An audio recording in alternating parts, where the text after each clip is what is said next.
สบายดีตอนเช้าพี่น้องยินดีต้อนรับเข้าสู่การเข้าเฝ้าเดียวในตอนเช้าอีกบัดหนึ่งเนาะสำหรับตอนเช้าของวันนี้พวกเราจะอ่านอยู่ในพระคัมภีร์กิจการบทที่3ข้อที่12หาข้อที่26นะพี่น้อง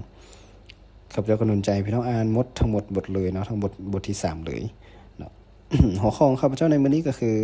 เปโตรได้อธิบายถึงการอัศจรรย์เนาะคือว่าคำปราศัยของเปโตรอยู่ในระเบียงพระวิหารนั่นเองถ้าว่าพี่น้องพร้อมแล้วเนาะพวกเราไปอ่านพระคำนำกันในขณะที่ชายคนนี้ยังเกาะแขนเปโตรและโยฮันอยู่ที่ระเบียงโซโลมอนประชาชนทั้งหลายต่างก็งึดง้อประหลาดใจอัศจรรย์ อัศจรรย์ใจและพากันแล่นมาหาพวกเพิ่นเมื่อเปโตรเห็นดังนั้นจึงกล่าวแก่ประชาชนว่าชาวอิสราเอลเอ๋ยเป็นอย่างพวกท่านจึงต้องจ้องตาเบิ่งพวกเขาอย่างประหลาดใจในเรื่องนี้พวกท่านคิดว่าชายคนนี้ย่างได้ด้วยฤทธิ์อำนาจของพวกเขาหรือเพราะว่าพวกเขาเป็นคนนับถือพระเจ้าอย่างถูกต้องซั่นบ่พระเจ้าองค์ที่อับราฮัมอีซากและยาโคบคือองค์ที่บรรพบุรุษของพวกเขานมัสการได้ให้พระเยซูเจ้าพระผู้หับไส้ของพระองค์ได้หับสง่าราศี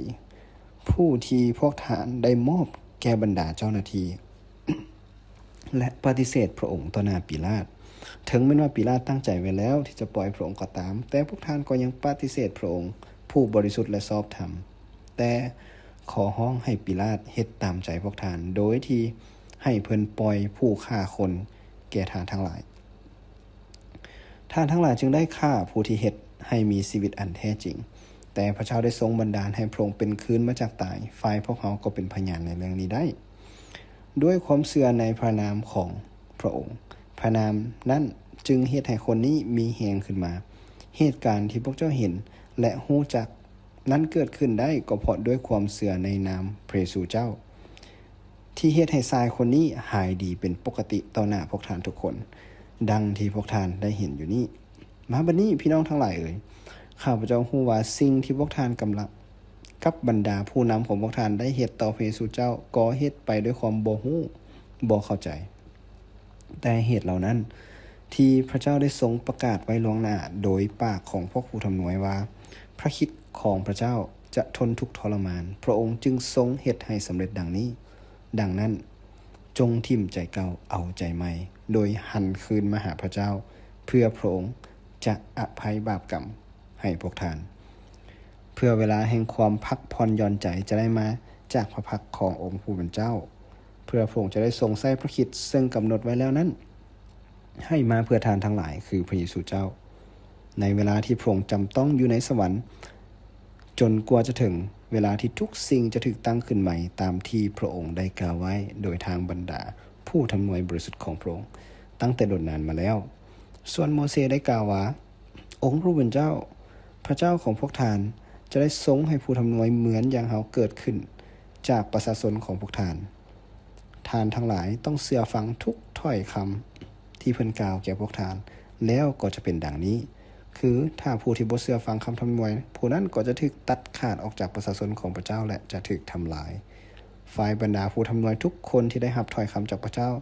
ตั้งแต่ซามูเอลเป็นลำดับมาก็ได้ทำนวยถึงเหตุการณ์ของวันเหล่านี้เหมือนกันท่านทั้งหลายเป็นลูกหลานของผู้ทำนวยและของพันธสัญญาที่พระเจ้าได้ทรงสัญญาไว้แก่บรรพบุรุษของพวกท่านคือได้กล่าวกับอับราฮัมว่าครอบครัวทั้งหมดทั่วแผ่นดินโลกจะได้รับพระพรเพราะเสื้อสายของเจ้าเมื่อพระเจ้าได้ทรงบันดาลให้องค์ผู้รับใช้ของพระองค์นั้นคืนมาแล้วก็ทรงใช้พระองค์มาหาทานทั้งหลายก่อนเพื่ออวยพรแก่พวกท่านโดยให้ทุกคนกลับจากการชั่วของตนอาจจะยาวน้อยนึงพี่น้องเนาะสำหรับพระคำข้อนี้ก็คือหลังจากที่เปโตรและโยฮันได้รักษาเนาะคนเปี้ยหรือคนพิการเนาะอยู่หน้าพระวิหารเพราะฉะนั้นพี่น้องสามารถที่จะอ่านตั้งแต่ข้อ1จนถึงข้อที่11ได้เนาะซึ่งประชาชนนั้นได้งึดง้ออัศจรรย์ใจหลายเขาเจ้าจึงแล่นเข้ามาเบิ่งด้วยความประหลาดใจเปโตรก็จึงถามพวกเขาว่าโอ้ยชาวอิสราเอลเอ้ยเป็นหยังพวกเจ้าจึงจ้องเบิ่งพวกเขาโดยเนาะคือประหลาดแท้ๆเนาะเรื่องนี้เนาะมันประหลาดมันประหลาดจังได๋ซึ่งพวกเขาซึ่งเปโตรก็ได้ บอกพวกเขาว่าชายคนนี้หายดีย้อนสิ่งใดเนาะโดยว่าชายคนนี้บ่ได้หายดีย้อนฤทธิ์อำนาจของพวกเพิ่นแต่อย่างใดแต่ว่าชายคนนี้ได้หายดีย้อนความเชื่อในพระเยซูคริสต์เนาะแล้วเปโตรจึงพยายามเพราะว่าผู้ที่ฟังในส่วนหลายนั้นเป็นชาวอิสราเอลหรือว่าชาวยิวซึ่งเปโตรพยายามที่จะคอนเฟิร์มหรือว่าพยายามที่จะยั่งยืนว่าพระเยซูคริสต์นี้เป็นพระเมสสิอาที่เขาเจ้ารอคอยเนาะพระเมสสิอาที่เขาเจ้ารอคอยเขาสังเกตได้ก็คือเปโตรได้บอกว่าพระเจ้าองค์ที่อับราฮัมอีซากและยาโคบคือบรรพบุรุษของพวกเขาเนาะได้นมัสการได้ให้พระเยซูเจ้าผู้นี้เนาะผู้รับใช้ของพระองค์ได้รับสง่าราศีผู้ที่พวกท่านได้มอบแก่บรรดาเจ้าหน้าที่และปฏิเสธพระองค์ต่อหน้าปิลาตซึ่งชัดเจนว่าแม่นพระเยซูคริสต์ผู้ที่พวกเขานั้นห้องให้ว่าคึงจุที่ไม้กางแขนหรือว่าฆ่าผู้นี้เสียเนาะแต่พวกท่านได้ปฏิเสธพระองค์เนาะผู้บริสุทธิ์และชอบธรรมนี้มันสัญลักษณ์ของพระเมสสิอาซึ่งพระองค์เป็นผู้ที่บริสุทธิ์และชอบธรรมเนาะแต่ขอห้องให้ปิลาตเฮ็ดตามใจพวกท่านโดยท่านทั้งหลายจึงได้ฆ่าผู้ที่เฮ็ดให้มีชีวิตอันแท้จริงแต่พระเจ้าได้ทรงบันดาลบ่เพียงแต่เท่านั้นนะพระองค์สิ้นพระชนม์ก็จริงแต่พระเจ้าได้ทรงบันดาลให้พระองค์นั้นเป็นคืนมาจากตายฝ่ายพวกเขาก็เป็นพยานเรื่องนี้ได้ซึ่งพยานในเรื่องการฟื้นคืนพระชนม์ของพระเยซูคริสต์ในตอนนั้นก็คือเมื่อพระองค์ฟื้นคืนพระชนม์ใหม่ๆทุกคนสาวกของพระองค์ก็เห็นแล้วก็เป็นพยานในเรื่องนี้ได้ด้วยความเชื่อในนามข้อที่19จึงบอกว่าเอาข้อที่16ขออภัยด้วยความเชื่อในนามพระองค์พระนามนั้นจึงเฮ็ดให้คนนี้สายเปียลอยคนนี้คนขอทานคนนี้มีแหงขึ้นมาเกิดเหตุการณ์ที่พวกเจ้าได้เห็นและฮู้จักนั้นเกิดขึ้นได้ก็เพราะความเชื่อในนามพระเยซูเจ้าที่เฮ็ดให้สายคนนี้หายดีปกติต่อหน้าพวกท่านทุกคนดังที่พวกท่านได้เห็นอยู่นี่บัดนี้เมื่อเปโตรอธิบายกับพวกเขาเรียบร้อยแล้วเปโตรจึงบอกว่าดังนั้นจงทิ่มใจเขาเอาใจใหม่ซะเนาะพี่น้องทิ่มใจเขาเอาใจใหม่โดยหันคืนมาพระเจ้าเพื่อพระองค์จะให้อภัยบาปกรรมพวกท่านคือเมื่อเปโตรได้เทศนาหรือว่าเปโตรได้บอกถึงสิ่งที่ชาวอิสราเอลได้เฮ็ดและได้กระทำแล้วก็ลักษณะของพระเมสสิอาแล้วเปโตรจึงบอกว่าทิ่มใจเขาเอาใจใหม่เนาะแล้วกลับมาหาพระเจ้าเนาะกลับมาหาพระเจ้าเพราะว่ายังบ่เพียงแต่เท่านั้นเพื่อที่พระองค์นั้นจะให้อภัยบาปกรรมของพวกท่านและเปโตรจึงย้ำคืนว่าผ่านผู้ทำนวยหลายๆคนที่พระเจ้าได้ทรงบอกว่าถึงแม้ว่าพวกท่านจะนำพาพระเยซูคริสต์นี้หรือว่าฆ่าพระเยซูคริสต์นี้แต่ว่าแผนการนี้พระเจ้าได้วางไว้เรียบร้อยแล้วเพื่อที่จะช่วยพวกท่านทั้งหลายเนาะก็คือพระองค์ต้องทนทุกข์ทรมานอยู่ถึงไม้กางเขนและถูกฆ่าตายเนาะผู้ทำนวยได้ทำนวยมาแล้วตั้งแต่มีชื่อของอยู่ในนี้เขาจะเห็นมีชื่อของโมเสสมีชื่อของซามูเอลเนาะแล้วก็ผู้ทำนวยตามลำดับเนาะก็ได้กล่าวถึงเหตุการณ์เหล่านี้เช่นเดียวกันเนาะในข้อที่24ท่านทั้งหลายเป็นลูกหลานของผู้ทำนวยบัดนี้เปโตรจึงบอกว่าท่านทั้งหลายเป็นลูกหลานของผู้ทำนวยและพันธสัญญาที่พระเจ้าได้ทรงสัญญาไว้แก่บรรพบุรุษของท่านก็คืออับราฮัมก็คือพ่อบิดาแห่งความเชื่อนั้นครอบครัวทั้งหมดทั่วแผ่นดินโลกจะได้รับพระพรเพราะเชื้อสายของเจ้าซึ่งครอบครัวทั้งหมดในโลกนี้รวมถึงคือมีทุกคนในโลกเนาะก็คือที่เกิดจากเชื้อสายของ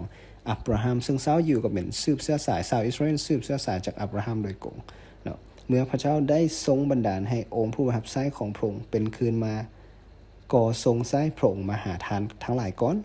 เพื่ออวยพรแก่พวกท่านโดยให้ทุกคนกลับจากการสัวซาของตนเนาะพี่น้องซึ่งเปโตรได้เฮ็ดให้ชาวอิสราเอลแล้วก็ชาวยิวแล้วก็พวกเฮาได้เห็นเช่นเดียวกันว่าการอัศจรรย์ที่เกิดขึ้นบ่ได้แม่นด้วยฤทธิ์อำนาจของพวกเขาแต่อย่างใดแต่แม่นด้วยพระนามขององค์พระเยซูคริสต์เจ้าด้วยแม่นพระนามขององค์พระเยซูคริสต์เจ้าที่และด้วยความเชื่อที่มีในองค์พระเยซูคริสต์เจ้าจึงเฮ็ดให้ชายคนนี้หายดีปกติพี่น้องสุขภาพปกติภาษาอังกฤษใช้คำว่า perfect health perfect health นี่คือร่างกายที่สมบูรณ์ร่างกายที่ปกติบ่ได้มาย้อนฤทธิ์อำนาจของสาวกหรืออัครสาวกแต่อย่างใดแต่ว่ามาในความเชื่อในพระนามของพระเยซูคริสต์เจ้าพี่น้องสำหรับพวกเราในการดำเนินชีวิตของพวกเราให้พวกเราที่จะยึดแน่นเนาะในพระนามของพระเยซูคริสต์ให้พวกเราที่จะยึดและวางความเชื่อไว้ในพระนามของพระเจ้าเพื่อที่พระเยซูคริสต์เพื่อที่ความเชื่อของเราในพระเยซูคริสต์นั้นจะสามารถแสดงการอัศจรรย์บ่ว่าจะเป็นการอัศจรรย์ในการประกาศข่าวประเสริฐหรือว่าเฮ็ดให้ผู้คนได้รับความรอดพ้นหรือการอัศจรรย์ในการรักษาหรือการอัศจรรย์อื่นๆอีกเนาะในชีวิตของพวกเขาพี่น้องถ้าว่าพี่น้องกำลังรอท่าการอัศจรรย์ในชีวิตของพี่น้องอยู่ข้าพเจ้าอธิษฐานว่าความเชื่อของพี่น้องที่มีต่อพระเยซูคริสต์ที่มีต่อพระนามของพระเยซูคริสต์จะเกิดผลและสำแดงให้เกิดการอัศจรรย์ในชีวิตของพี่น้องบ่ว่าจะเป็นครอบครัวบ่ว่าจะเป็นหมู่เพื่อนบ่ว่าจะเป็นคนที่พี่น้องหัก